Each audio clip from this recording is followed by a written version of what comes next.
100% accurately বসছে কিনা। যখন আমরা এই প্রসেসগুলা নিয়মগুলা ফলো করে আইসির কাজটা করব, করার পরে ফাইনালি আইসিটা বসানোর পরে আমরা যখন লাইন চেক করব, যখন আমরা এই প্রসেসগুলো অ্যাকুরেট করে আইসিটা রিবুলিং করতে পারবো, অ্যাকুরেট করে বোর্ডটা পরিষ্কার করতে পারবো, আইসিটা সুন্দরভাবে বসাইতে পারবো এবং আইসির পিন এবং বোর্ডের পিন প্রত্যেকটা পিন টু পিন জয়েন্ট লাগবে, তখনই আমরা আশা করা যায় আমার লাইনগুলো সুন্দরভাবে পেয়ে যাবে নাকি।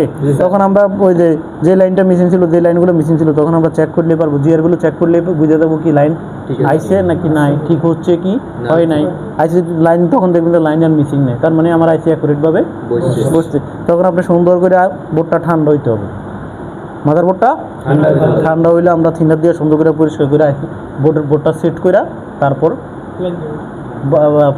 দিব, পাওয়ার সাপ্লাই দিয়ে দেখবো অথবা ব্যাটারি কানেকশন দিয়ে ফোনটা চালু করবো।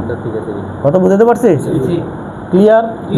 এই সবাই আমরা এইভাবেই প্রত্যেকে স্টেপ বাই স্টেপ কাজ করতে হবে। তাহলে আমরা প্রথমে কী করছি, এক নাম্বারে আমরা প্রথমে একটু প্লাগ ফেস দিয়া 350 হিট দিছি। তার আগে একটু দেখে নিছি যে আইসি ডট পয়েন্টটা কোন দিকে, আইসির পজিশনটা কোন দিকে, প্রয়োজনে ছবি উঠে রাখবো, ঠিক আছে।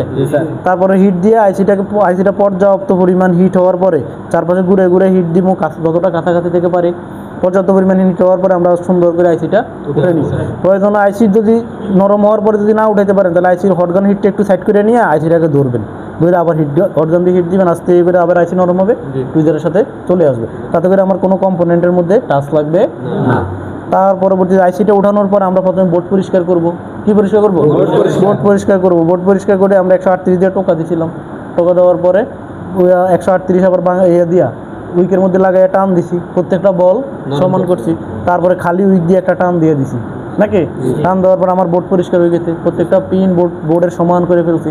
তারপরে হচ্ছে আমি কি করছি, বোর্ডটা রাইখা দিয়া এবার আইসিটাকে